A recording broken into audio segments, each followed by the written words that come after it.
উপাসক পড়েন।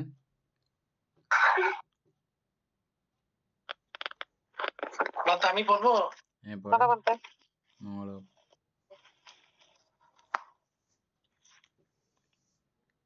ছয়শো 52 কি থেকে পড়বো জানতে? অ্যাপস থেকে নাকি এ থেকে? অ্যাপস থেকে।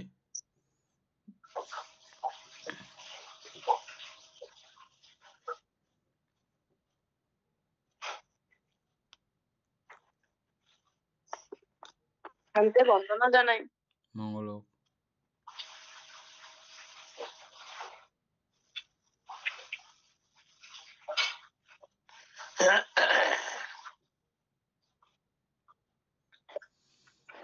বন্দনা বলতে মঙ্গলক। আচ্ছা, কত পৃষ্ঠে বলতে? 652 নাম্বার। সেই গৃহীত রূপ কিরকম? উপাধির নাম।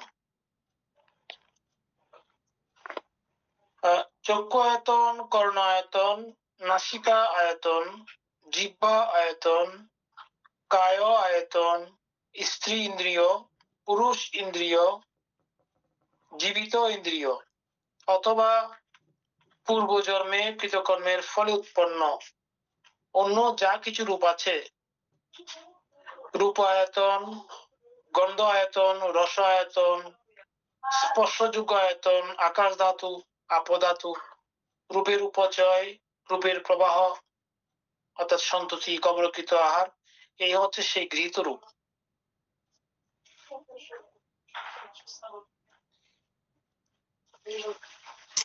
এখানে গৃহীত রূপ মধ্যে এখানে পূর্বজন্মেরটাও উদাহরণ দিতে পারতে।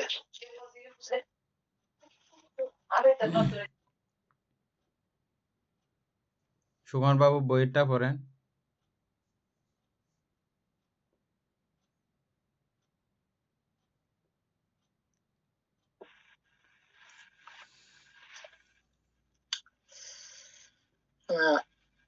সেই রূপ গ্রহণীয় কি রূপে হইয়া থাকে? চক্ষু আয়তন, শ্রোতায়তন, ঘ্রাণায়তন, জিহ্বায়তন, কায়ায়তন, স্ত্রীন্দ্রিয়, পুরুষ ইন্দ্রিয়, জীবিত ইন্দ্রিয় আর কর্মের কৃতকার্য অনুরূপ অন্যান্য যাহা কিছু রূপ আছেন, রূপায়তন, গন্ধায়তন, রসায়তন, স্পর্শ আয়তন, আকাশ ধাতু, আপধাতু, রূপের গ্রহণ, রূপের সন্ততি বা অবিচ্ছিন্নতা গ্রাস করিয়া আহার, ইহাই সেই রূপ গ্রহণীয়।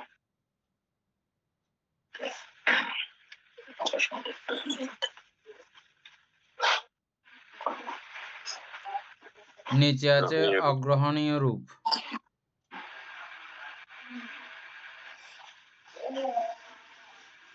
গ্রহণীয় বলতে কি লেখা আমাদের ইয়েতে কি লেখা আছে?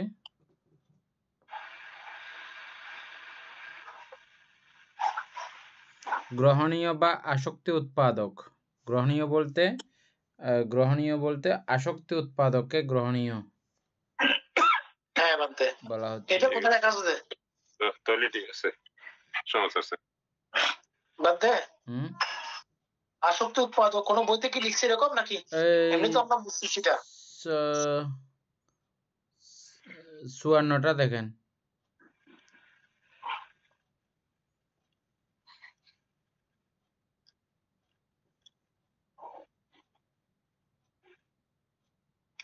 মধ্যে বলা হচ্ছে সেই গৃহীত ও উপাদানের উপযোগী রূপ কিরকম, এটা অ্যাপসে মানতে। হ্যাঁ,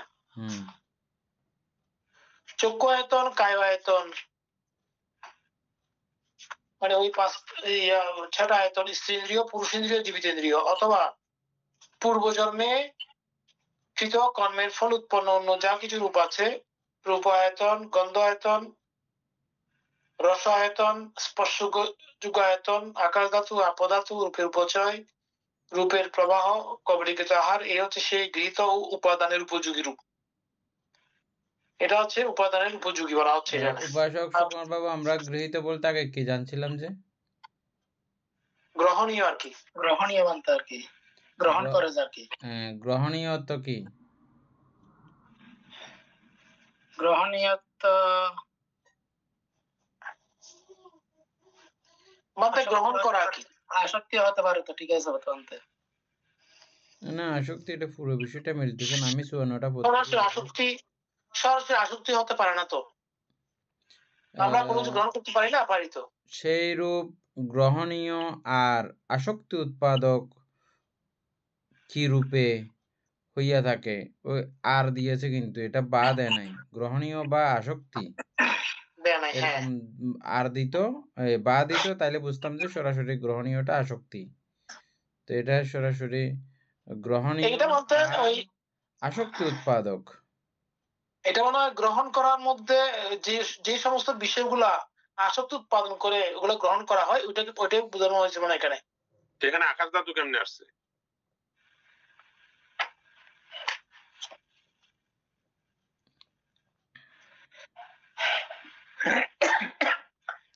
এটা মানে চিত্ত সমর্থন রূপের মাধ্যমে মনে মানে অর্থাৎ গ্রহণীয় হতে পারে মনে হয় বানতে। না, সব গ্রহণীয় আসক্তি উৎপাদক নয়। মাটিকার মধ্যে একটু দেখেন তো, সব গ্রহণীয় আসক্তি উৎপাদক নয়। মাতিকার মধ্যে একটু দেখেন, এটা কত নম্বর মাতিকাতে পাওয়া যাইতে পারে? এটা তিক আর কি, তিকের মধ্যে বানছে। এটা তিক তো লেখা নাই, তৃতীয় পরিচ্ছেদে না এটা। তিক আর কি, তিক মার তৃতীয় পরিচ্ছেদে তো। তৃতীয় পরিচ্ছেদে তিক?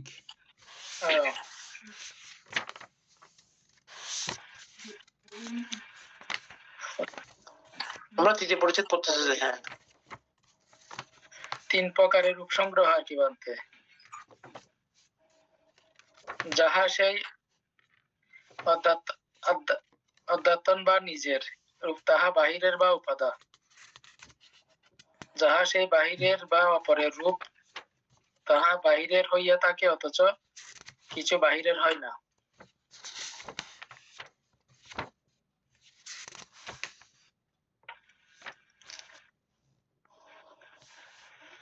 এখানে তো মাতিকের মধ্যে অনেক বড় বড়,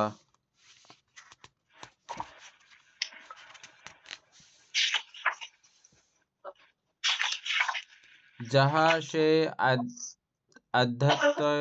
আধ্যাত্মন বা নিজের রূপ আছে, বাহিরের। ওটা কত নম্বর বানতে? এটা ওই তিকের মাতিকা গুলো ও আচ্ছা। আছে, যাহা সেই বাহিরের বা অপরের রূপ, তাহা কিছু বাহিরের হইয়া থাকে অথচ কিছু বাহিরের হয় না, উপাদান নয়। যাহা সেই আধ্যাত্মিক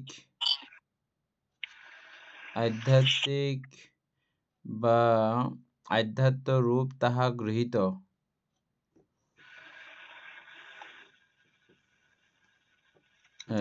আধ্যাত্মিক বা আধ্যাত্ম রূপ, তাহা গৃহীত।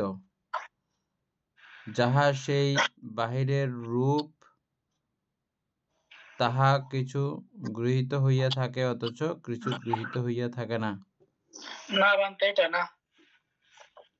চতুর্থ পরিচ্ছেদের দিক বা 3টে করিয়া নির্দেশ মাতিকা, এটা দিকের হবে যার কি বানতে, দুকের হবে যে। হ্যাঁ, আমরা পড়তেছি তো তৃতীয় পরিচ্ছেদ। তৃতীয় পরিচ্ছেদ হইলো এখানে মানে করে ফেলছে, চতুর্থ পরিচ্ছেদের সাথে এই কথাটা মিলতেছে আর কি। চতুর্থ পরিচ্ছেদের সঙ্গে মিলতেছে যে, চতুর্থ পরিচ্ছেদে মানে চতুর্থ পরিচ্ছেদ আছে না, হ্যাঁ। এটা এখন হচ্ছে দ্বিতীয় পরিচ্ছেদের কোন জায়গাতে পড়লে এটা মিলবে? এটা বুঝতেছি আর কি। এটা আমি আচ্ছা, তুমি চতুর্থ পরিচ্ছেদে 586, যা কিছু মাহুত উৎপন্ন রূপ, তোর মধ্যে কিছু আছে গৃহীত আর কিছু আছে অগৃহীত। এখানে 774-44 সাথে মিল আছে যেগুলো। 700 না, ওই তিকের আচ্ছা, মধ্যে আচ্ছা, মানতে হ্যাঁ। 744 মধ্যে মিল আছে যে এগুলা, যেগুলা তিকের। এখানে তৃতীয় পরিচ্ছেদের এর আগে যেতে হবে আর কি।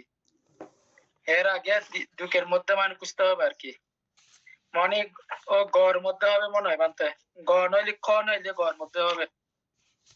খটা পড়ে দেখি, কোন কোন রূপ আছে যাহা চক্ষু সংস্পর্শে বস্তু অর্থাৎ চক্ষুর সহিত স্পর্শ হয় বা চোখে দেখা যায়, কোন কোন রূপ আছে যাহা এইটা বানতে ঠিক আছে, এটাই চক্ষু ক সংস্পর্শের বস্তু নহে।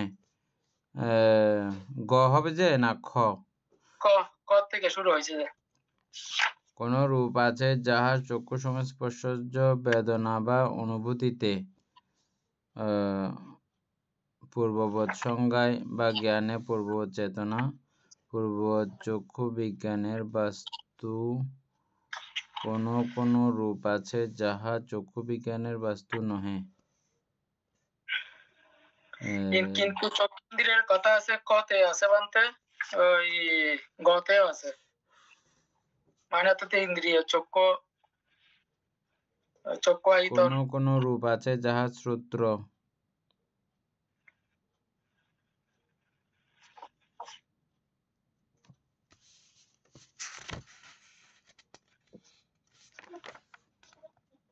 স্ত্রী ইন্দ্রিয় পুরুষ জিব্বায়তন, এই যে চক্ষু আয়তন, শ্রোতায়তন, ঘ্রাণ আয়তন, এগুলা দিয়ে বুঝাইছে যে বানতে। পইলে চক্ষু, তারপরে শ্রোত,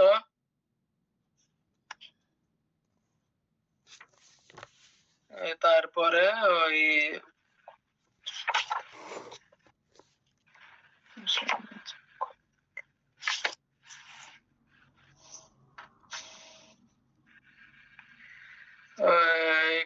কর মাঝখানের থেকে কথাগুলো মিলতেছে বানতে আর কি। খর মাঝখানে থেকে মিলতেছে। যে কোন কোন রূপ আছে যাহা চক্ষু আয়তন, চক্ষুরূপ ক্ষেত্রে স্থান, কোন কোন রূপ আছে চক্ষু আয়তন নয়। কোন কোন রূপ আছে যাহা শ্রোত বা কর্ণায়তন, পূর্ববৎ ঘ্রাণ বা নাসিকায়তন, জিহ্বায়তন, পূর্ববৎ কায়ায়তন। কোন কোন রূপ আছে যাহা কায়ায়তন নহে। না, এটা গৃহীত তো আসে নাই কোনটাতে। গৃহীত আসে নাই তো। আমরা পড়তেছি গৃহীত, যেটা গৃহীত হচ্ছে গ্রহণীয় বানতে। আসলে ওই আসক্তি যেগুলো উৎপন্ন করে এগুলো তো গ্রহণীয় হয় যখন জ্ঞান থাকে। এই যে নিচে আছে তো, মানে রূপ গ্রহণীয় না, চক্ষুর দর্শন শক্তির উৎপাদন হয়, চক্ষুর দর্শন শক্তির উপাদানে। কোন কোন রূপ আছে যাহা চক্ষু ধাতু নহে, কোন কোন রূপ আছে যাহা শ্রোত বা কর্ণ ধাতু নহে, অথবা কর্ণে শ্রবণ শক্তির উপাদান। ওইটা দর্শন শক্তির, এটা এই শ্রবণ শক্তির। তাইলে গ্রহণীয় অথবা নেতাতে যে দর্শন শক্তির হতে পারে তো। না, দর্শন আর গ্রহণীয় এক জিনিস নয় তো, আসক্তি এক জিনিস নয় তো।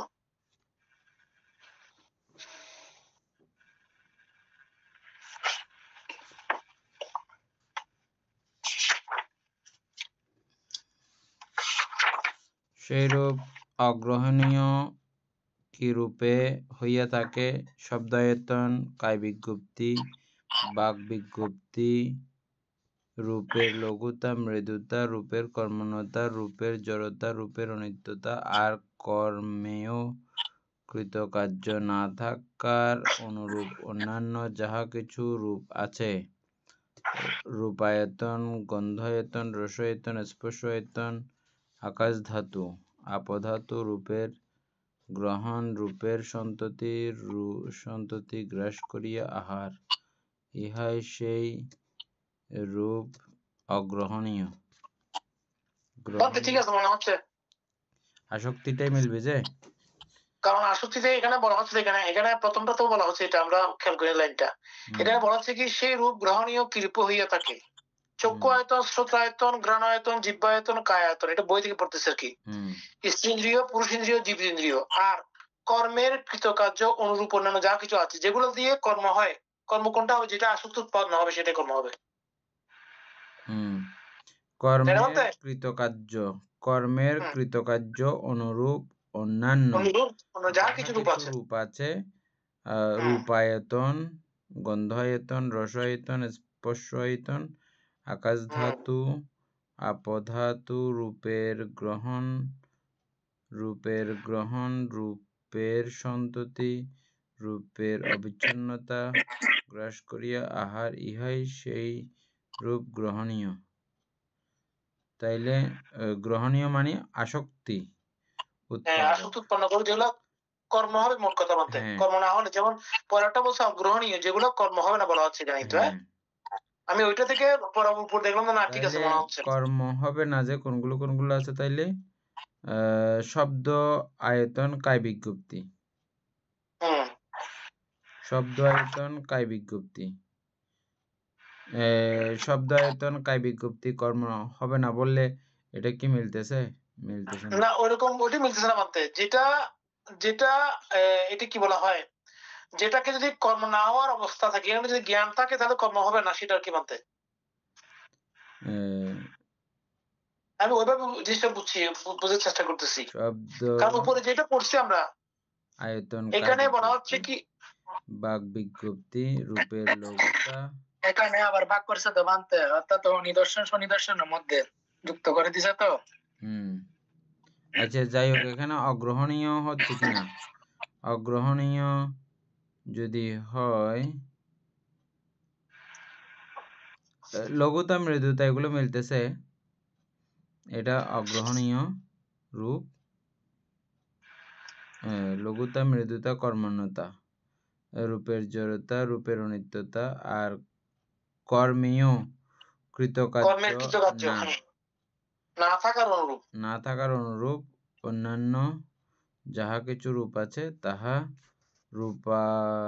রূপায়তন, গন্ধায়তন, রসায়তন, স্পর্শ আয়তন, আকাশ ধাতু, আপধাতু, রূপের গ্রহণ, রূপের সন্ততি গ্রাস করিয়া আহার, ইহাই সেই রূপ অগ্রহণীয়। তাইলে ওটা গ্রহণীয় হয়, অগ্রহণীয় হয়। একটু ক্লিয়ার হবে মনে হয়, আমি একটু করে পড়তেছি। এটা হচ্ছে কি, এখানে চক্ষু আয়তন, কর্ণ আয়তন, নাসিকায়তন, জিহ্বায়তন, কায় আয়তন, স্ত্রেন্দ্রিয়, পুরুষেন্দ্রিয়, জীবিতেন্দ্রিয়, অথবা এখানে ব্র্যাকেট আছে পূর্বজন্মে কৃত কর্মের ফলে উৎপন্ন অন্য যা কিছু রূপ আছে। এখানে যা কিছু রূপ আছে বলতে রূপায়তন, গন্ধ আয়তন, রস আয়তন, স্পর্শযোগ আয়তন, আকাশ ধাতু, আপধাতু, রূপের উপচয়, রূপের প্রবাহ, সন্ততি, কবলিকিত আহার, এই হচ্ছে সেই ঘৃত রূপ। কোনগুলা? পূর্বজন্মের। এগুলা কৃতকর্ম ফল উৎপন্ন হয়েছে বানতে, আমাদের সবার হয়েছে এটা। আচ্ছা, একইভাবে বলা হচ্ছে কি রূপের জীর্ণতা, রূপের অনিত্যতা। আচ্ছা, এই পুরোদের পড়ি। শব্দ আয়তন, কায় বিজ্ঞপ্তি, বাক্য বিজ্ঞপ্তি, রূপের হালকা বা লঘুতা, রূপের কোমলতা, মৃদুতা, রূপের কর্মক্ষমতা, রূপের জীর্ণতা, রূপের অনিত্যতা, অথবা এখানে ব্র্যাকেট লিখছে পূর্বজন্মে কৃত কর্মের ফলে উৎপন্ন নয় এমন যা কিছু রূপ আছে। ওখানে মধ্যে বলতেছে রূপ আয়তন, গন্ধ আয়তন, রস আয়তন, স্পর্শযোগ আয়তন, আকাশ ধাতু, আপধাতু, রূপের উপচয়, রূপের প্রবাহ, অর্থাৎ সন্ততি, কবলিকিত আহার, এই হচ্ছে সেই অগৃহীত রূপ।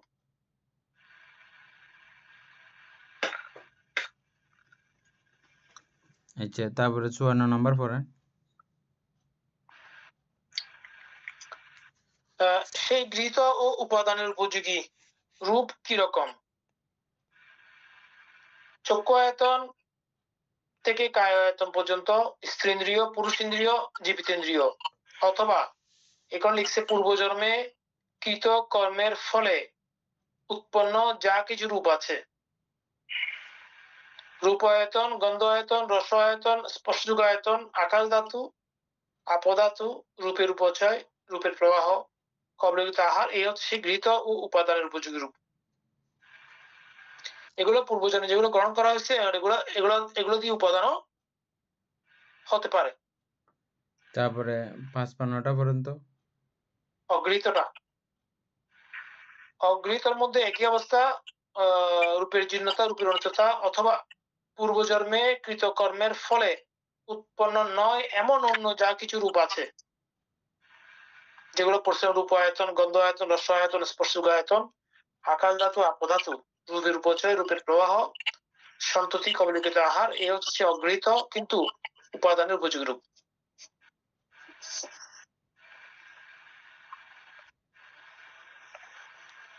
তারপরে 56 স্বনিদর্শন। স্বনিদর্শন রূপ কিরকম? রূপ আয়তন, এই হচ্ছে সেই স্বনিদর্শন রূপ। এর কিছু লেখা নাই না? সব না, প্রমাণ এখানে যেগুলো মানে প্রমাণ দেওয়া যায় আর কি, এটা নির্দিষ্ট করে হ্যাঁ, নামগুলো লেখা নাই, লেখা নাই। হ্যাঁ, যেগুলো আর মানে প্রমাণ দেওয়া যায় বইতে এগুলো হচ্ছে লেখা আছে, স্বনিদর্শন। বইতে লেখা আছে সেই রূপ স্বনিদর্শন লক্ষণযুক্ত বা সব প্রমাণ কিরূপ হইয়া থাকে, আচ্ছা, রূপায়তন ইহাই সেই রূপ স্বনিদর্শন। বাতাস কি স্বনিদর্শন রূপ না অনিদর্শন রূপ? বাতাস তো বানতে এই ক্ষেত্রে অনিদর্শন হবে, কারণ এটা তো অনুভূতির মাধ্যমে বোঝা যাবে। সুকুমার বাবু, বাতাস স্বনিদর্শন না অনিদর্শন?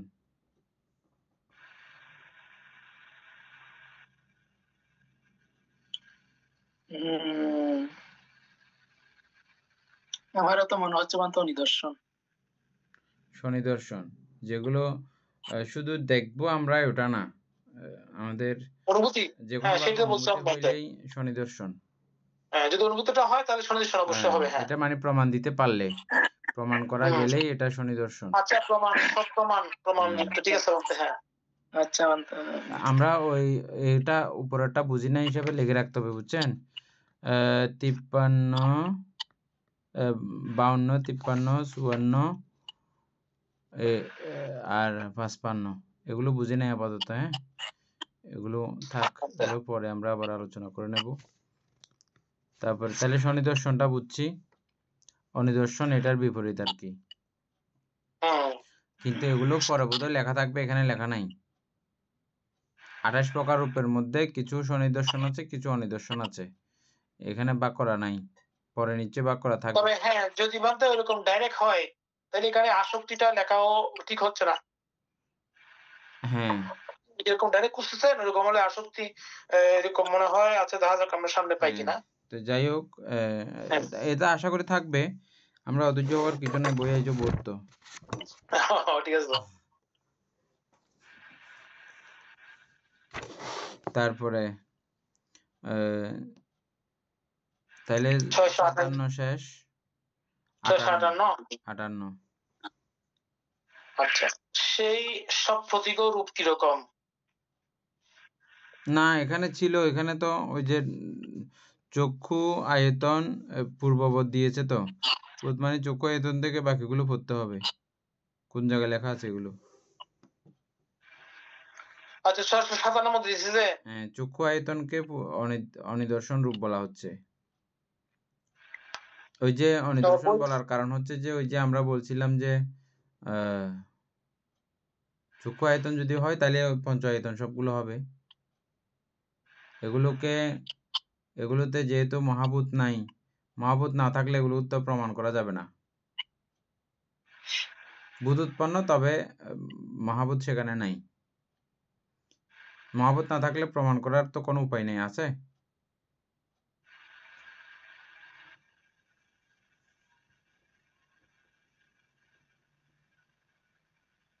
না, বলতে মনে হচ্ছে না। এগুলো ছাড়া বাকি সবগুলোই বোধহয়, বাকি সবগুলোই হচ্ছে যে স্বনিদর্শন, শুধু এই পঞ্চ আয়তনগুলো অনিদর্শন, স্বরায়তনগুলো অনিদর্শন হবে, বাকিগুলো।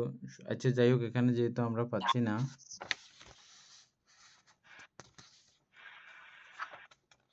আমরা পড়ছিলাম যে অনিদর্শন সংযোজন ইয়া কত দিকে নাকি এতে পড়ছিলাম যে এটা ইয়ার মধ্যে অভিধর্ম অর্থ সংগ্রহের মধ্যে আছে কত পৃষ্ঠাতে? আমরা এখানেও পড়ছি তো বলতে।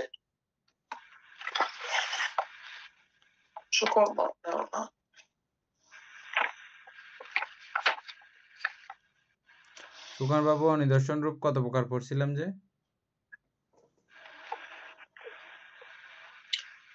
অনিদর্শন বলতে 5টা না? তাহলে যদি 5টা হয়, বাকি সবগুলো স্বনিদর্শন। না আচ্ছা 5টা না বানতে হবে আরো ওগুলো আর কি আরো ওই দিক দিয়ে আরো কয়েকটা মিলাইছে আর কি লেখা তো এখানে সবই লেখা আছে। বলা আছে কি চক্ষু আয়তন চক্ষু আয়তন এভাবে গ্রাস করিয়া আহার পর্যন্ত গেল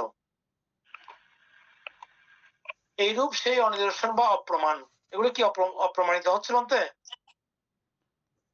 হ্যাঁ অপ্রমাণিত হবে, যেগুলোর কথা লেখা আছে সেগুলো অপ্রমাণিতই হবে।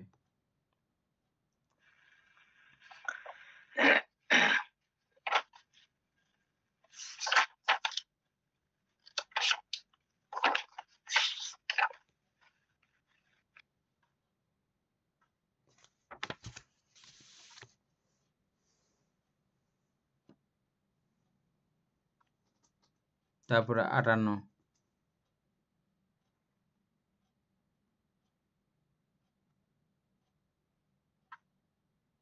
বানতে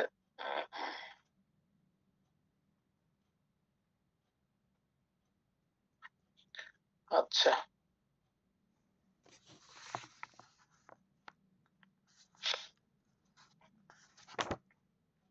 চক্ষু আয়তন সেই সম্প্রতিক রূপ কিরকম?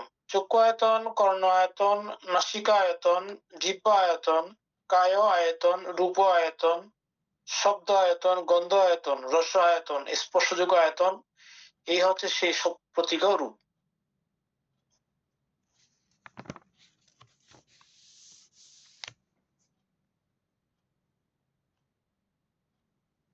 এখানে 5টা 10টা আসছে। এটা মিলছে না? এটা তো আমরা ওই সপ্রতিজ্ঞটা বুঝছিলাম, সপ্রতিজ্ঞ শব্দের অর্থ বুঝছি তো না? ওই দিন হ্যাঁ আমরা কি জানি বলা ছিল যে সপ্রতিজ্ঞটা সপ্রতিজ্ঞ মানে হচ্ছে যে যেটা আঘাত করার যোগ্য আর কি। না এখানে আমরা ওই আঘাত করার আটটা কি জানি বুঝছিলাম আঘাত বলতে মানে স্পর্শ করার যোগ্য, স্পর্শ মানে এটা হ্যাঁ মানে স্পর্শিত হয় আর কি সংঘর্ষের মধ্যে স্পর্শিত হয় এটা ওইটাই সংঘর্ষ হওয়ার যোগ্য। হ্যাঁ সংঘর্ষ হওয়ার যোগ্য ঠিক আছে ওই দৃষ্টিকোণ থেকে এটা ওই আঘাত নয়। হ্যাঁ তাহলে সেটাও মিলছে, সেটা মিলছে আমাদের ঠিক আছে।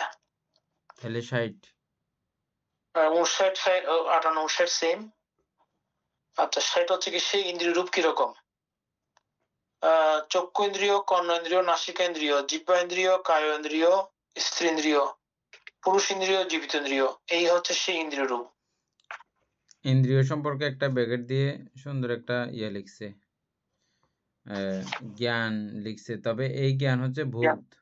ভূত বলতে আমাদের ওই সেন্সর, অনুভূতি, ভূত, ওই জাতীয় আর কি। ইন্দ্রিয় হ্যাঁ রূপেরটা তো মানতে এটাই হবে মানতে নরমালি, কারণ এটা তো ইয়ে না ওই নামের ক্ষেত্রে ঠিক আছে প্রজ্ঞা উৎপন্ন, রূপের ক্ষেত্রে হবে না সেটা ঠিক আছে বোধ। তারপরে কি রূপে হইয়া থাকে? চক্ষু ইন্দ্রিয়, শ্রোত্র ইন্দ্রিয়, ঘ্রাণ ইন্দ্রিয়, জিহ্বা ইন্দ্রিয়, কায় ইন্দ্রিয়, স্ত্রীন্দ্রিয়, পুরুষ ইন্দ্রিয়, জীবিতেন্দ্রিয়, ইহাই সেই রূপ ইন্দ্রিয়। রূপের মধ্যে যেগুলো ইন্দ্রিয় আছে আর কি, আর এগুলো বাদ দিয়ে বাকিগুলো অনিন্দ্রিয়। কায় আসছে, চক্ষু আসছে, শ্রোত আসছে, ঘ্রাণ আসছে, এগুলো বাদ দিয়ে বাকিগুলো অনিন্দ্রিয়। এগুলো এখানে ডট ডট দেওয়া আছে, কিন্তু লেখা থাকলে আমাদের একটু আরাম লাগতো আর কি না? ইন্দ্রিয় রূপ বাকিগুলো অনিন্দ্রিয় রূপ বানতে। এগুলো বাকিগুলো অনিন্দ্রিয়। তারপর 62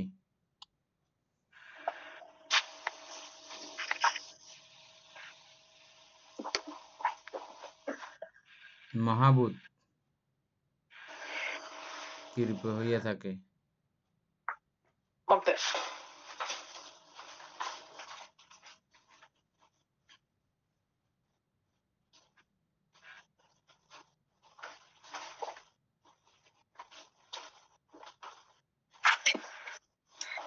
স্পর্শ বাহ্যতম নিহাই সেই রূপ মহাভূত।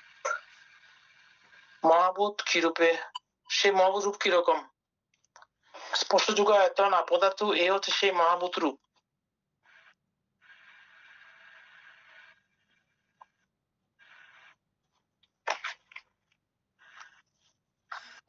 স্পর্শায়তন আপদাত শিরূপ মহাভূত। এটা বুধুৎপন্ন রূপ, আর যেগুলো বুধুৎপন্ন নয়, বুধুৎপন্ন নয় পাইছিলাম যে আমরা কোনগুলো, শুধু কয়টা পাইছিলাম সুকুমার বাবু? 3টা। হ্যাঁ, বুধুৎপন্ন মহাভূত বুধুৎপন্ন নহে, নয়। বুধুৎপন্ন না, মহাভূত সরাসরি, মহাভূত আছে মহাভূত নাই এমন, মহাভূত নহে, সেই রূপ মহাভূত নহে,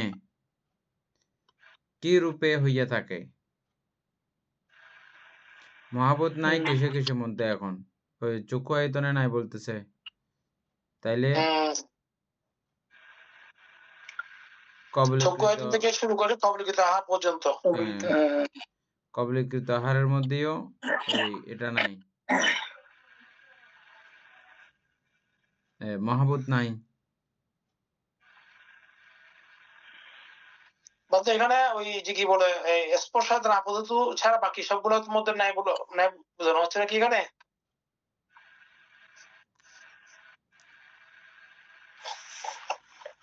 আমরা অভিধর্ম অর্থ সংগ্রহের মধ্যে সুকুমার বাবু এগুলো পাইছিলাম কি? ভাগ করা ছিল মনে হয় না, আমরা এখানে ভাগ করা হয় না বলতে, কোনো ভাগ করা ছিল না। না, আমার কেন জানি মনে হচ্ছে সেখানে ভাগ করা পাইছিলাম আমরা, কিন্তু এত গুরুত্ব দিই না। বিভাগের মধ্যে দিছে যে শুধু বানতে পঞ্চপাশাত আধ্যাত্মিক মনে হচ্ছে না বলতে ছিল, আমরা এখানে পাইছি যে। কত পৃষ্ঠা বলেন তো সুকুমার বাবু? কোনটাতে? অর্থ সংগ্রহের মধ্যে। আমি তো মেইন বই আছি যে, এটা কি জানি কিসে আছে, রূপের উৎপত্তি রূপ বিভাগ, রূপের উৎপত্তি ক্রমে নাকি? না না, রূপ বিভাগ শুধু, রূপ বিভাগ না। আচ্ছা, রূপ সমুত্থান পঞ্চপ্রশ্ন, রূপ সমুত্থানের আগে রূপ বিভাগ। রূপ বিভাগ পাইছি বানতে, লোভ দেশাদির 6 হেতু চৈতসিক, রূপের গুণ নহে, এই অর্থে রূপ অহেতুক, কিন্তু রূপালম্বন, শব্দালম্বন, গন্ধালম্বন, রসালম্বন এবং স্পষ্ট আলম্বন আকারে জড়লোবাদী হেতু উৎপত্তির আলম্বন প্রত্যয়। স্পষ্ট আলম্বন আকারে জড় লোবাদী হেতু উৎপত্তির আলম্বন প্রত্যয় বা আলম্বন উপনিশ্রয় প্রত্যয় হয়, এই জন্য রূপ সপ্রত্যয়। ইহাতে এই বোঝা গেল যে রূপের প্রভাবে যে তৃষ্ণাবাদ দেশ জন্মে, তার হেতু সেই ব্যক্তি বা সেই বস্তু নয়, তার হেতু নিজে চিত্তে, এবং ওই বস্তু বা ব্যক্তি তৃষ্ণা বা দেশ উৎপত্তির উপনিশ্রয় বা উপলক্ষ মাত্র। এগুলো তো ক্লিয়ার হয়ে বোঝা যাচ্ছে এগুলো। অকুশল চিত্ত উৎপত্তির আলম্বন বলিয়া রূপ কামাসবাদীর সহযোগী, অকুশল চিত্ত উৎপত্তির আলম্বন বলিয়া রূপ কাম আশাবাদীর সহযোগী। সুকুমার বাবু এর মধ্যে আছে তো, এই রূপ বিভাগের মধ্যে ওখানে তো আছে, ওখানে 4 নম্বরে এটা পঞ্চপ্রসাদ। প্রথমে বলা হচ্ছে যে পঞ্চপ্রসাদ এগুলা দেখতেছি আর কি, বাকি সব বাহ্যিক, একটা গেল পঞ্চপ্রসাদ রূপ ও হৃদয় রূপ, এই 6টি বাস্তু রূপ, বাকি সব অবাস্তু রূপ। তারপরে পঞ্চপ্রসাদ ও বিজ্ঞপ্তিদ্বয়, এই 7টা হচ্ছে দ্বার রূপ, বাকি সব অদ্বার রূপ। তারপরে পঞ্চপ্রসাদ ভাবদ্বয়, এই 7টা, এবং জীবিত ইন্দ্রিয়, এই 8টা হচ্ছে যে ইন্দ্রিয় রূপ, বাকি সব অনিন্দ্রিয়। এটাই তো আমরা এখন পড়তেছি না, ইন্দ্রিয় এবং অনিন্দ্রিয়, এটাই তো আছি আমরা এখন না, বাকি বিশ্ব অনিন্দ্রিয়। হ্যাঁ, এই জায়গাতেই তো আছি না। হ্যাঁ, বাদ দে। তাইলে পঞ্চপ্রসাদ আর ভাবদ্বয় জীবিত ইন্দ্রিয়, এই 8টা হচ্ছে যে ইন্দ্রিয়, আর বাকি 20টা হচ্ছে যে অনিন্দ্রিয়। তারপর হচ্ছে যে পঞ্চপ্রসাদ ও সপ্ত বিষয়। সপ্ত বিষয় স্থূলরূপ সপ্ত বিষয় কাকে কাকে বাইর করছিলাম যে আমরা? হ্যাঁ বানতে বাইর করেছিলাম তো। সপ্ত বিষয় হচ্ছে যে, এক মিনিট, লেখা ছিল এটা। হ্যাঁ লেখা ছিল। সপ্ত বিষয়ের মধ্যে বিষয় বলতে গোচরূপ গুলোকে বিষয় বলা হয়। হ্যাঁ, অর্থাৎ 4টা গোচর রূপ তো বলতে, পৃথিবী ধাতু একটা, তেজ ধাতু একটা, বায়ু ধাতু একটা, এই 7টাকে মানে সপ্ত বিষয় বলে আর কি। ওই আপদার্থ বাদ দিয়ে। হ্যাঁ আপদার্থ বর্জিত। হ্যাঁ, তাইলে গেল। তাহলে এই 7 মাস 12টা ছাড়া বাকিগুলো এই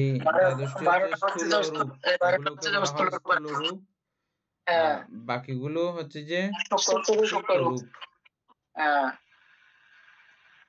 সন্তিক রূপ, প্রতীক রূপ, বাকি সূক্ষ্মরূপ, দূররূপ, অপ্রতীক রূপ।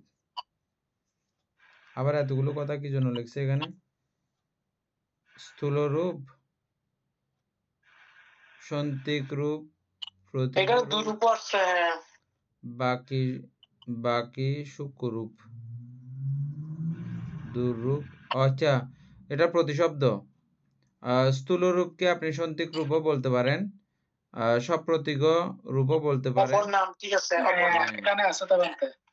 বাকি সবগুলোকে বলবেন সূক্ষ্মরূপ, দূররূপ, অপ্রতীক রূপ। আচ্ছা, তারপর হচ্ছে যে কর্মজ রূপ। এরপরে কর্মজ রূপ গৃহীত। গৃহীত বলতে উপাদিন্য। হ্যাঁ, ওই যে এটা ওটা মিলবে এখন। আমরা যেটা ইয়া করতে পারি না, কোনটা এর আগে 52 গৃহীত মানে হচ্ছে যে উপাদিন্য। উপাদিন্য হচ্ছে যে ওই আপনি যেটা বলছেন সেটা কর্ম দ্বারা নিষ্পন্ন। হ্যাঁ, এখানে গ্রহণীয় আছে, কোনগুলো গৃহীত কোনগুলো গৃহীত। হ্যাঁ, ঠিক আছে। তাইলে এটা হচ্ছে যে কর্মজ রূপ গৃহীত রূপ। কর্মজ রূপ হচ্ছে যে গৃহীত রূপ। অবশিষ্ট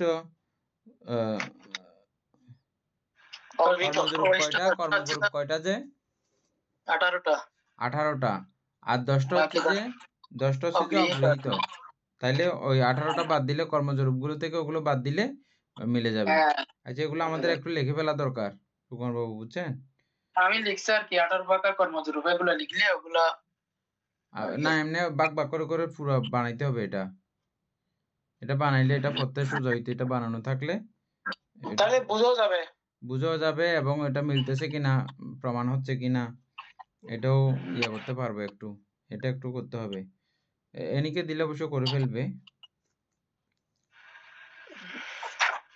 আচ্ছা, তারপরে হচ্ছে যে বর্ণায়তন, দৃশ্যমান রূপ।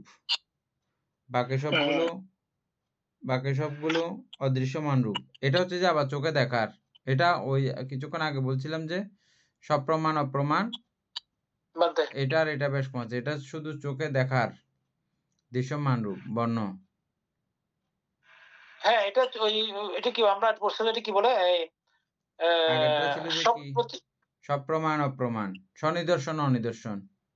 স্বনিদর্শন মধ্যে স্বনিদর্শনটা হচ্ছে রূপায়তন, আর এখানে সেটা বলা হচ্ছে চক্ষুগ্রাহ্য। ঠিক আছে বলতে, এটা আলাদা। এটা স্বনিদর্শনের ব্যাপার না, এটা অদৃশ্যমান বলা হচ্ছে বাকি সব।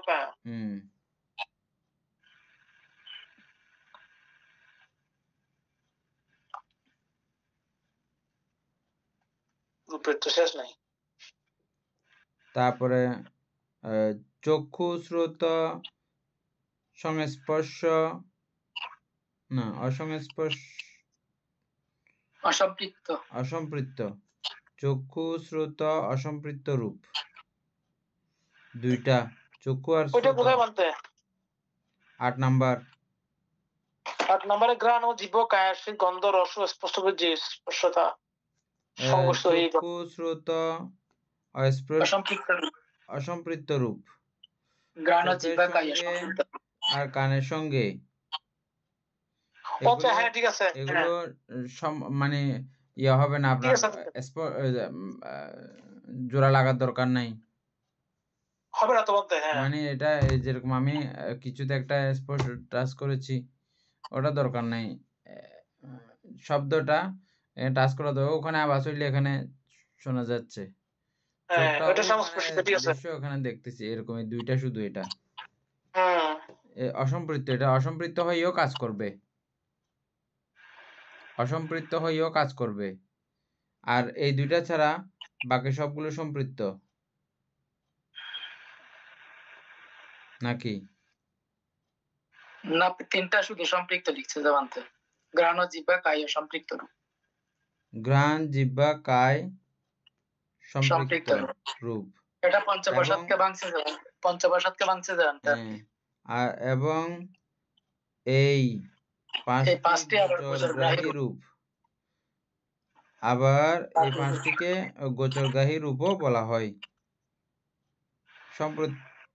সম্পৃক্ত অসম্পৃক্ত ভাঙা হয়েছে আবার এগুলোকে গোচরগ্রাহী রূপও বলা হয় বাকিগুলো গোচর আগ্রাহী রূপ আচ্ছা এটা গোচরগ্রাহী রূপ আর গোচর আগ্রাহী রূপকে ভাগ করা হয়েছে উপরের কথাগুলো এমনি আমরা বোঝার জন্য লিখেছি আর কি গোচরগ্রাহী রূপও দুই প্রকার এটা আপনি কোন বইতে পড়তেছেন যে কবিতার মত সংগ্রহ 8 নম্বরে রূপ বিভাগ আরো আগে আপনি গেছেন যে আপনি যেখানে গেছেন দাদা এখানে বিশ্লেষণে গেছেন যে এখানে হচ্ছে যে কি আর কি সূচিপত্র ও আচ্ছা তারপরে হচ্ছে যে 9 নম্বরে হচ্ছে যে বর্ণ গন্ধ রস ওজ এবং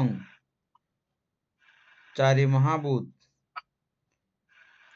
মহাভূত এই 8টি অবিনিবার্য রূপ বাকি সবগুলো বিনিবার্য রূপ এগুলোকে ভাগ করা যায় না ওগুলোকে ভাগ করা যায় তাহলে এটাই হচ্ছে যে আসলে মূল কথা আমরা এত টানাটানি করতেছি যেগুলো এটাই হচ্ছে যে আসলে মূল কথা সার কথা আচ্ছা বলতে এখানে বিনিবার্য তো বিনিবার্যের মধ্যে পরিচ্ছেদ রূপকে কিভাবে ভাগ করবেন পরিচ্ছেদ রূপ তো ভাগ করা না এটা যুক্তই নেই আপনি ভাগ করবেন কোথায় এটা সেটাই তো এখানে বিনিবার্য যে তো এই জন্য ওটা হচ্ছে অবিনিবার্য এটা রূপ গুচ্ছ করে থাকতেছে এটা শুধু হিসাব আলাদা এটা ছাড়া বাকি আর যত আছে সবগুলো বিনিবার্য শূন্যতার কোনো যুক্ত নাই আবার ভাগ করবেন কোথায়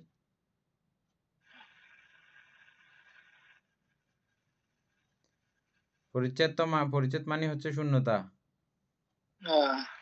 শূন্যতার মধ্যে কিছু নাই তো ভাগ করাও যাবে না ভাগ হবে না কোনো কিছু না আবার কিসের ভাগ আর লাগ এটা বিনিবার্য কেন রূপ লিখছে বিনিবার্যের মধ্যে ফেলাই দিতেছে সেজন্য আর কি ওটা ছাড়া আর বাকি সবগুলোকে এক্সাইট করছে আর কি আচ্ছা যাই হোক এটা তেমন জটিল বিষয় না তাইলে আমরা এগুলো একটু টেনে চলে যাই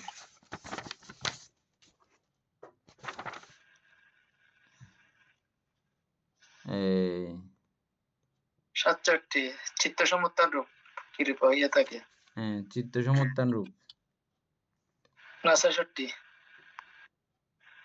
তো চিত্ত সমুত্থান রূপ এখানে কোথায় পাইছি আমরা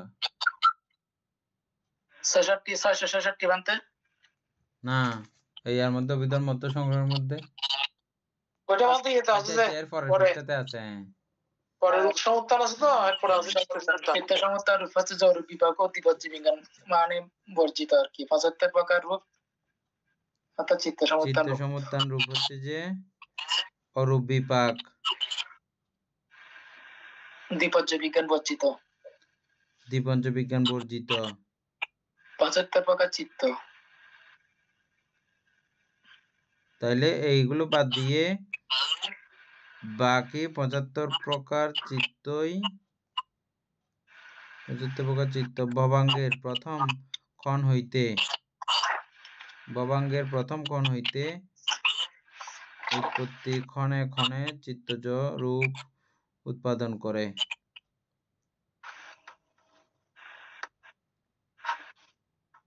এখানে অপর্ণা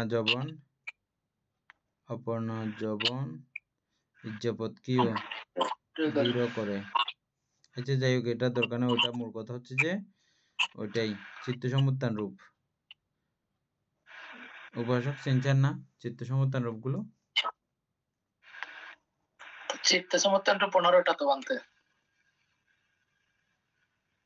বলেন।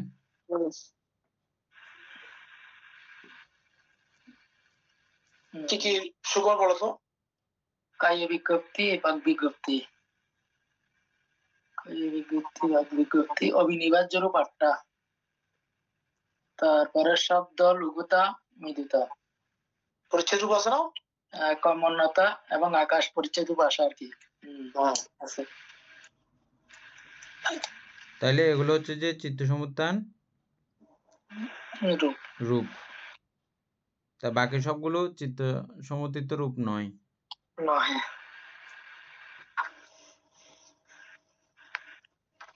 এখানে এখানে লিখছে তো বানতে রূপের লঘুতা, মৃদুতা, রূপের কর্মণ্যতা, রূপের গ্রহণ, রূপের সন্ততি গ্রাস করি ইহাই সেই চিত্ত সমুত্থান রূপ নহে। এই জায়গাটা আমরা এখানে পরে পরে একটু ইয়ে করে চলে যাই, এখানে পড়লে ইয়ে হয়ে যাচ্ছে, জটিলতা ধরে যাচ্ছে বেশি।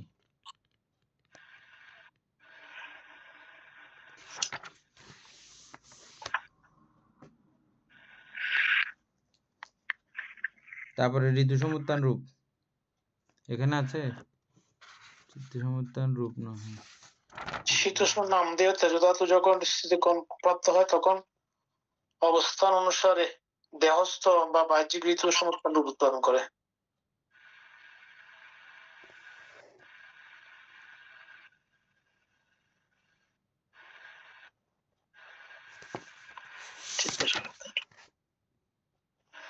এটা কি বলতে চাচ্ছে যে এখানে কোনটা?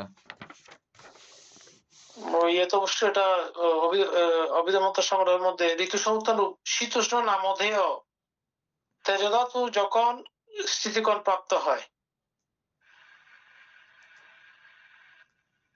তখন অবস্থান অনুসারে দেহস্থ বা বাহ্যিক ঋতু সমুত্থান রূপ উৎপাদন করে। আসলে কি স্থিতি প্রাপ্ত হয়? স্থিতি প্রাপ্ত হয় বলতে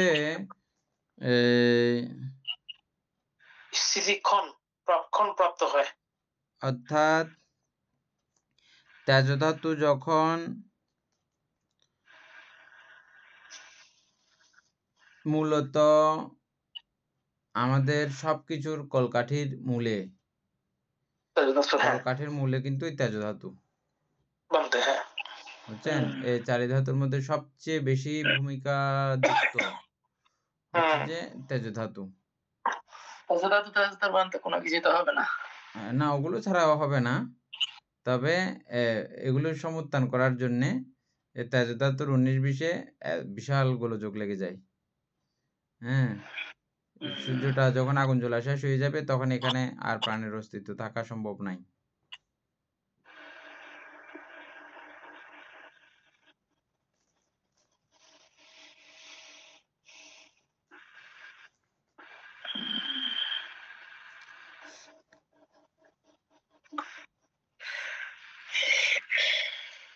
বুঝছেন এখন? না না আমি প্রশ্ন বুঝি নাই তোমার যখন স্থিতিকোণ প্রাপ্ত হয় যেখানে তাপ এটা নির্দিষ্ট পরিমাণে ওই তাপ দরকার, ওই তাপ ওখানে ওই পরিমাণে যাওয়ার কারণে এই রূপের সমুত্থান ঘটে, রূপের বিক্রিয়া ঘটে, নানা রকমের নানান কিছু হতে থাকে, হয় স্থিতিকোণ প্রাপ্ত হয় আর কি, প্রাপ্ত মানে থাকলে আর কি, এটা থাকলে আর কি, যতক্ষণই থাকে, এটা খুব ক্ষণকাল থেকেছে, অল্পক্ষণ থেকেছে, অল্পক্ষণীয় তার অস্তিত্ব জানান দেবে। এটা না থাকলে তো হবে না। না উপাসক আর একটা কথা বলছে, মানে বলতেছে যে স্থিত থাকে কিনা, স্থিত থাকে না, আবার স্থিত থাকে না সেটাও ঠিক, যেমন আবার থাকে না থাকলে এটা হয়েছে কেমনে, রূপ উৎপত্তি বিলয় হয় কেমনে? হ্যাঁ, হয়েছে কেমনে? ওটা তো আমার প্রথম থেকে কথাটা ছিল, বলছে যে একটা উপর দিকে ছুড়ে মারলে আমি উৎপত্তি স্থিতি বিলয় বলতাম না, হ্যাঁ, বংশী স্থিতিকে খুঁজে পাওয়া যাচ্ছে না, বিলয়টা আসতেছে এখন। হ্যাঁ, তখন আমি প্রশ্ন করছিলাম যে উপরের দিকে একটা লাঠি ছুড়ে মারলে হ্যাঁ, এটা স্থিতি না হলে এটা পড়বে কেমন নিচের দিকে, এটা আর কি, ওটা ধারণা থাকবে এটাও ওই রকম। যেমন ঠিক ঠিক আছে। কথা আর ওটাও ঠিক। হুম, তবে তবে এই স্থিতি চোখে দেখার মতো অবস্থা থাকে না। ঠিক আছে। স্থিতি চোখে দেখার মতো পরিস্থিতি পর্যায়ে থাকে না। আর এই জন্য এটা না দেখতে দিলেই ভালো, হুম, সাধকদের জন্য সুবিধা। ওইখানেও কোনো কিছুই যেন স্থিতি চোখে দেখতে না পায়।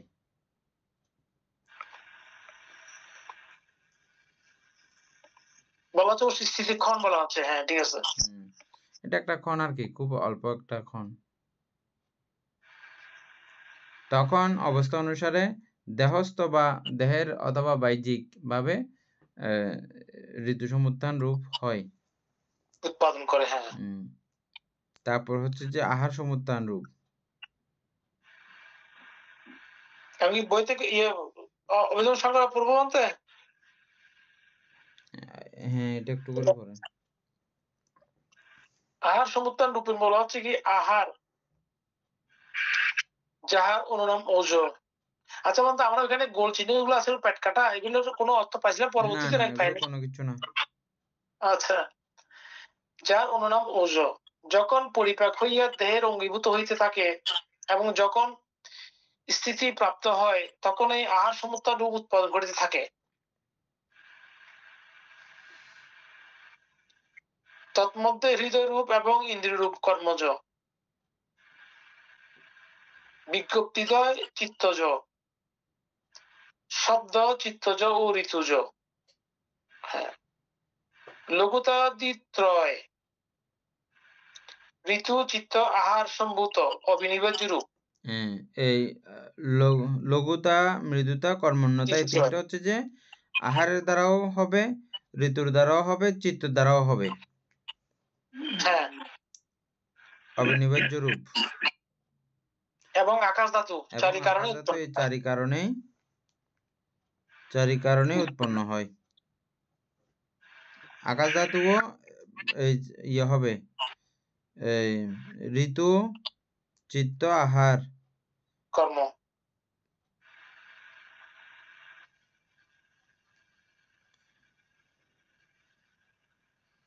ঋতু, চিত্ত, আহার সম্ভূত অবিনিবার্য রূপ। এবং আকাশ ধাতু কিন্তু চার কারণেই হবে, কর্মজ কারণেও হবে এবং কারণেও হবে। তাহলে লক্ষণ রূপ চতুষ্টয়, এই কারণ চতুষ্টের কোনটি দ্বারা উৎপন্ন হয় না। লক্ষণ রূপ চতুষ্টয়, কি কি যে লক্ষণ রূপ গুলো, চারটা লক্ষণ কি কি? জড়তা, উপচয় সন্ততি, জড়তা, অনিত্যতা। এই চারটা হচ্ছে যে এই চার কারণ চতুষ্টয়ের কোনটি দ্বারা উৎপন্ন হয় না। আহার দ্বারাও নয়, ঋতু দ্বারাও নয়, তারপরে দ্বারাও নয়, কর্ম দ্বারাও নয়। উপচয় সন্ততি জড়তা, জড়তা, অনিত্যতা। অনিত্যতা। তাহলে কিভাবে হচ্ছে এগুলো? উপচয় সন্ততি জড়তা অনিত্যতা। তার মানে আমরা চিনি নাই যে লক্ষণ রূপ, এরকম তো বোঝানো হচ্ছে মন থেকে। তার মানে আমরা চিনি নাই যে, তাইলে এখনো লক্ষণ রূপে তার কাছে নাই, আমরা কোথেকে জানলাম? উপচয় না, দ্বারা কাছে নাই বললে সেটাও হচ্ছে না। উপচয় আমাদেরকে খুব চোখ দিয়ে চিনাইছে ভালো করে। উপচয় মানে হ্যাঁ, কিন্তু এখন এখানে বলছে মানতে ওই কর্ম চিত্তে ওই কি জানি উপচয় বলেন তো সুকুমার বাবু। আবার উপচয়কে আবার দুই ভাগে ভাগ করা হয়েছে সেখানে।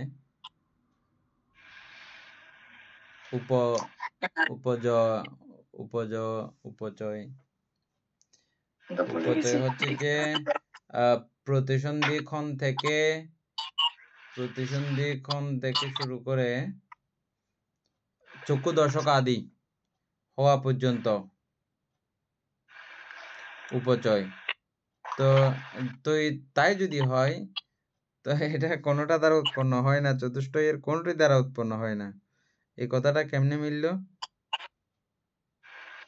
উপচয় মানে এটা বৃদ্ধিপ্রাপ্ত হওয়া না মানতে সংগঠিত হওয়া আর কি। অর্থাৎ প্রতিসন্ধিক্ষণ থেকে চক্ষু দর্শক আদি যতক্ষণ উৎপন্ন হয় না, ওই সময়টাকে বলা হয় উপচয়, পুরো সময়টাকে। তো আর এর থেকে আরেকটা ছোট একটা এখানে আছে, উপজয় না কি আর একটা লেখা ছিল, এটা লিখছি নাকি লিখে রাখেন, লিখে রাখেন উপচয়, নাহলে মনে থাকবে না। উপচয় হচ্ছে যে প্রতিসন্ধিক্ষণের পরের থেকে অথবা এটাই হবে, অথবা ভবাঙ্গ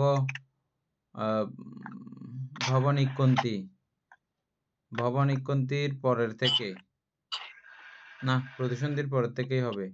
প্রতিসন্ধির পরের থেকে চক্ষু দর্শক আদি উৎপন্ন, চক্ষু দর্শক আদি মানে সবগুলো, চক্ষু কর্ণ নাসিকা আমাদের যা যা কিছু উৎপন্ন হয় ওগুলো উৎপন্ন হওয়া কমপ্লিট হওয়া পর্যন্ত উপচয় বলা হয়, রূপের উপচয়। তা আমরা বলছিলাম যে কি সেখানেও সন্ততির ব্যাপার রয়েছে, সেখানেও জড়তার ব্যাপার রয়েছে, সেখানেও অনিত্যতার ব্যাপার রয়েছে, এভাবে আমরা বলছিলাম, মনে আছে? হ্যাঁ বানতে উপচয় এখন এখানে বলতেছে কোনটি সময়টার নাম হচ্ছে যে উপচয়। তারপরে এর পরবর্তীতে এই উপচয়ের পরবর্তী অবস্থা হচ্ছে সন্ততি। যখন এটা সংবর্ধন হতে থাকে, বড় হতে থাকে নির্দিষ্ট সময় পর্যন্ত, সন্ততি। জড়তা মানে এটা ক্রমান্বয়ে যখন ভাঙন শুরু হয় দেহের, তখন হচ্ছে জড়তা। আর যখন বিলীন হয়ে যায় অনিত্যতা। এভাবে জানছিলাম। তো তাই যদি হয়, তো তাহলে এই কথাটা এখানে মিল নেই তো, না? তাহলে এটা বাদ। আজকে আমার টাইম বেশি গেছে বাদ। হ্যাঁ, আজকে বোঝাবুঝিও হয় নাই তো কিছু। মনে হয় অনেকে চলে গেছে। অনেকে চলে গেছে বলতেছি, বাড়াতেছে না তো, বোঝা যাচ্ছে না যে সেজন্য। সদ্ধর্মপ্রাণ প্রিয় উপাসক উপাসিকা বৃন্দ, এতক্ষণ যাবৎ আমরা অভিধর্ম চর্চা করেছি, এতে আমাদের অপ্রাপ্য পুণ্য সাধিত হয়েছে। এই পুণ্যরাশি অনন্ত চক্রবালবাসী সত্যগণকে দান করছি, গুরুবান্ধী দেবকে দান করছি, মাতা পিতাগণকে দান করছি, এবং যারা আমাকে প্রতিনিয়ত এভাবে ধর্মচর্চায় সহযোগিতা করছেন তাদেরকে এই পুণ্যরাশি দান করছি। যারা আমাকে প্রতিনিয়ত চারিত্র ইত্যাদি দান করেন তাদেরকে এই পুণ্যরাশি দান করছি। এই পুণ্যের কাছে আমরা প্রত্যেকে প্রার্থনা করব নির্বাণ লাভ অবধি অসৎ ব্যক্তি, মূর্খ ব্যক্তি পাপমিত্রের সংসর্গ লাভ না করে সদা সর্বদা জ্ঞানদর্শী কল্যাণ মিত্রের সান্নিধ্য সংসর্গ লাভ করতে সক্ষম হই। এইরূপ সাধু সংকল্প পোষণ করে আজকের মতো ক্লাস এখানেই সমাপ্ত করছি।